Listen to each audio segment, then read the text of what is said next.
Chers petits observateurs, mercredi 18h, alors on ne présente plus la Citroën DS, c'est une voiture éternelle.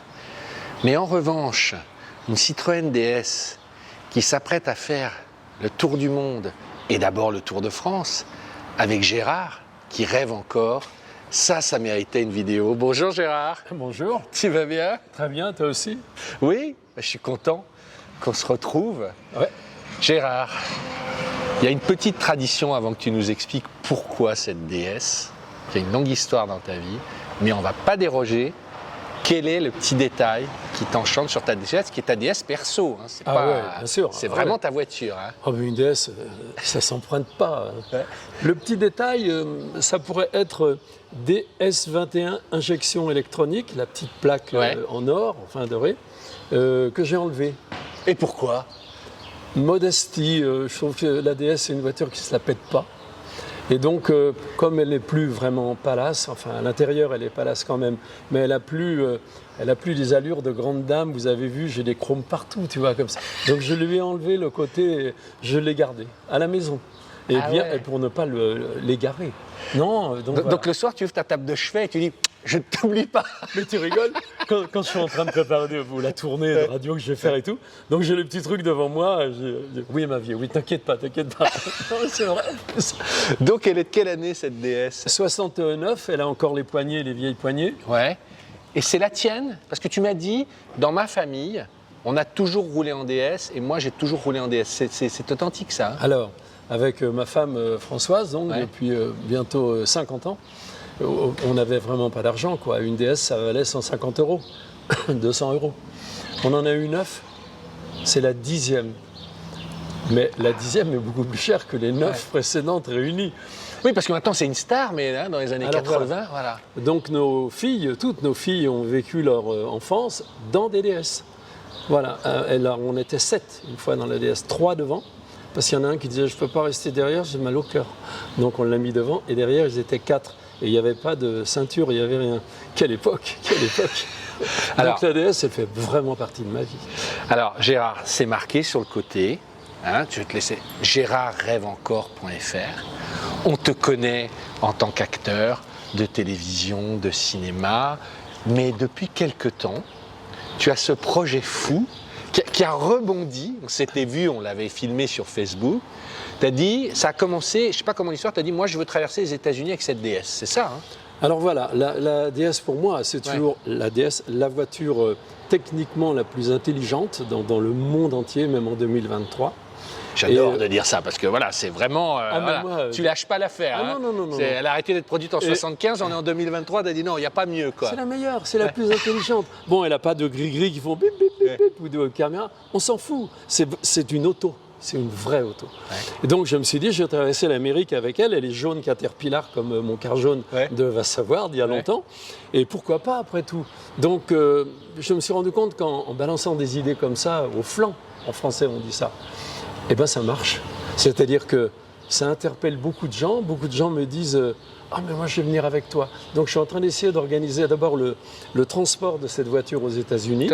L'idée c'est été 2024. Oui, parce qu'il y a les Jeux Olympiques qui vont nous faire de la concurrence juste derrière. Ils vont nous emmerder. C'est pas con, c'est en termes de diff, oui. Mais en 2024, fini les Jeux Olympiques, on fait le tour des juste avant, 1er avril. J'ai dit que je serai à Boston ou dans ces coins-là pour le 1er avril partir et aller vers la Californie, en fait, comme tout le monde. Enfin, Monument Valley, la jaune, cette DS jaune. À Monument Valley, l'après-midi, soleil couchant, mais ça va être à tomber. Alors Gérard, viens, on fait le tour. Mais j'étais venu te voir, je ne sais plus, peut-être au mois d'avril, on avait fait une vidéo sur Facebook, tu racontes ça. Et entre-temps, c'est pour ça que je te dis, il faut que tu reviennes. Tu as croisé le patron de Sud Radio. Oui. Et il t'a dit, en gros, mais moi ça m'intéresse son histoire, mais fais-le en France, va à la rencontre des Français. Oui. Et au mois d'août, tu pars avec cette voiture et avec un jeune assistant technicien, et tu vas faire le tour de France avec. Alors on va faire 3 semaines de radio dans différentes régions. Il y aura la Corrèze, la région de Toulouse, les Pyrénées, enfin 3 semaines d'émission, 10h à midi tous les jours, donc c'est une vraie émission. Le garçon qui va être technicien, réalisateur et tout, il a 21 ans. Donc ça, je trouve ça très drôle. Surtout, on peut dire ton âge, hein, à le chaque fois vieux, tu j'ai dis, 80 ans, voilà. Donc le vieux de 80 ans, ouais. avec un gars de 21 ans, tout ça est vraiment drôle, quoi. Mais Gérard, c'est extraordinaire parce que peut-être que certains ne le savent pas, mais tu as commencé dans la radio, Ouais. tu adores le direct, tu m'as dit c'est ma vie, et là, tous les jours, alors avec la DS qui sera garée je sais pas où, moi ça me fait penser à Tandem, ça sera du direct et de l'impro. Tu liras pas un script ou un machin, Non, mais non, tu non. vas rencontrer en gros des gens qui font la vie, la France. C'est intéressant de savoir un peu les gens, leur vie. On entend que beaucoup de catastrophes. En fait, ça arrange tout le monde de montrer des choses horribles à la télé ou de le dire à la radio. Mais en fait, il y a toute une énorme population dont on fait partie qui sont des gens avec pas trop d'histoire, quoi. On essaie de... Qui veulent bien faire. Ben voilà, qui sont bienveillants. Le mot est vachement... C'est exactement ça. Et comme ce que tu fais, ce que vous faites avec tes deux gars, là, qui sont contents d'être là. Non, mais c'est important. Ça les éclate, ils regardent, ils sont contents, ils essaient de fignoler. Et il y a beaucoup de gens... En fait, on est très, très nombreux avec cet esprit-là. Sauf qu'on parle jamais de ça. Voilà. Alors, ouvre la porte, tu vas quand même montrer un peu la voiture. Ah oui, parce qu'après, quand on... Voilà, les gens vont dire, on va aller faire un petit tour juste on va aller. Mais tu as quand même l'intérieur cuir, je te demande pardon.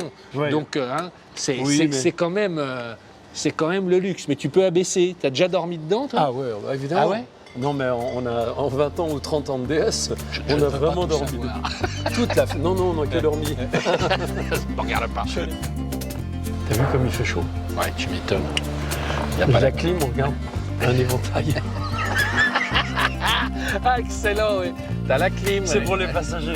La clim, c'est que pour le passager. C'est une espagnole qui Le DS c'est 21. Ah oui, 21, ah oui. Exactement. Alors, que calor, señor. Si.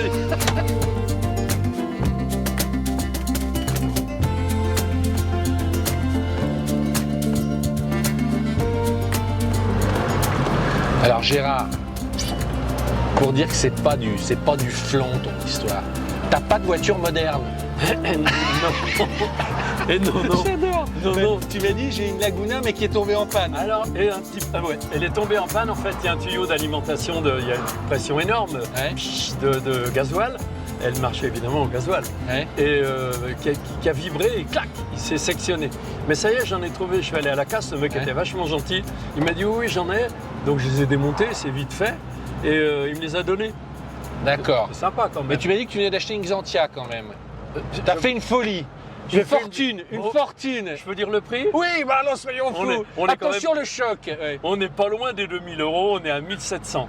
Prix négocié par un ami à moi. Et donc elle a 70 000 km, elle est neuve. Sortie, le gars qui me l'a vendue, il m'a dit on dirait qu'elle sort de concession, il m'a dit.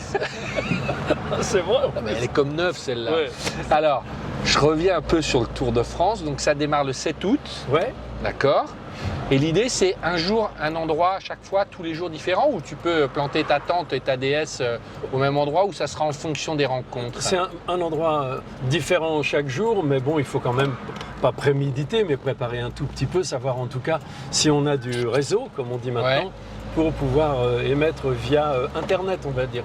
Ouais. Mais la radio, ça se fait à l'extérieur, ça se fait pas dans un studio. La plupart des radios qu'on entend, on entend des gens parler, lire un texte qui est écrit, mais la radio, c'est l'opposé. Alors, on revient à tes débuts. Tu as fait ça des années, toi. Alors, j'ai fait ça. Tu as commencé quand? C'était sur Inter ou Europe? C'était Inter, non? J'ai commencé, le répétez pas à l'EHPAD, hein, parce qu'ils ne connaissent pas mon âge, non. Ouais. J'ai commencé en 1965 sur France Inter en sortant du service militaire. Ouais. Qu'est-ce qui a changé en 30 ans, justement, sur les plateaux? Tu dirais que tout est plus formaté ou il y a encore une liberté tu vois?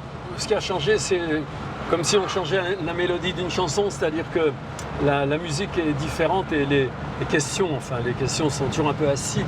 Ouais, tu m'as dit, c'est pour ça que tu m'as dit, il y a quand même des gens qui essayent de pas te piéger, mais si. Ouais, quand même, voilà. Ouais, tu m'as dit, on va pas rentrer dans les débats, mais c'est moins innocent, quoi, ouais. Voilà, c'est moins bienveillant, on va dire, le mot qui revient. C'est un peu. J'ai un copain, il me dit, c'est extra, ce que tu fais, c'est de la joie égoïste, en fait. Le mec, je parle de moi, je parle que de moi, mais en même temps, ça fait rigoler les gens. Non, mais moi je sais pas que c'est de la joie égoïste, tu te fais plaisir en faisant plaisir aux gens. T'imagines, ça marcherait pas ton truc si tu traînais les pieds en te faisant chier. Ouais, D'aller traverser la France, des pays où tu dirais ça me fait chier, je vais avoir chaud, je vais avoir froid. Bien sûr que, enfin tu vois, il y a un moment, faut être un peu logique quoi. Le fait de rouler comme ça aussi mollement et tranquillement, quoi, avec le confort, c'est extraordinaire. C'est les deux choses pour moi les plus touchantes. Mais là, si des gens qui voient cette vidéo, on va la passer début août, là, un peu avant le... Ouais. Il y a un endroit où ils peuvent t'appeler ou aller sur une page pour savoir, enfin tu disais c'est en cours, je mettrai des liens d'ailleurs en description entre alors je pense que gérardrevancourt.fr c'est le plus facile. Parce que tu m'as dit, ah oui d'accord, vous le mettrez là-dessus, donc Gérard. Mais tu m'as dit, vous allez faire la Corrèze, les Pyrénées, quoi d'autre? Vous allez faire l'Est aussi? Première semaine, la première émission, je la ferai à Blaye en Haute-Loire, puisque c'est le village où on est tout le temps, et puis je trouve ça marrant de partir donc de en Auvergne là, ouais. On est en Auvergne. L'émission du lendemain, si tout allait bien, je la ferai à Brioude. On est encore en Auvergne à côté. Et puis après, de là, je vais glisser, je sais pas, vers Toulouse. En tout cas, les deux premières, c'est ça. La première, c'est Blaye en tout cas. Ah oui, c'est rigolo. D'accord. Bon, voilà. Gérard, c'est formidable. Moi, je rêve avec toi. Je pense que les gens vont rêver. Je t'emmène aux États-Unis. Les gens vont rêver avec toi. Ah bah ouais. Moi, je te range la clim. Hein. Je la mets là. Ah voilà. Oui, merci. Et voilà. Bon, bah, vous l'avez compris. Rendez-vous sur les routes de France, l'ADS de Gérard. Voilà. C'est la France éternelle. Et on rêve tous avec toi. Salut Gérard. Salut, merci. Ciao.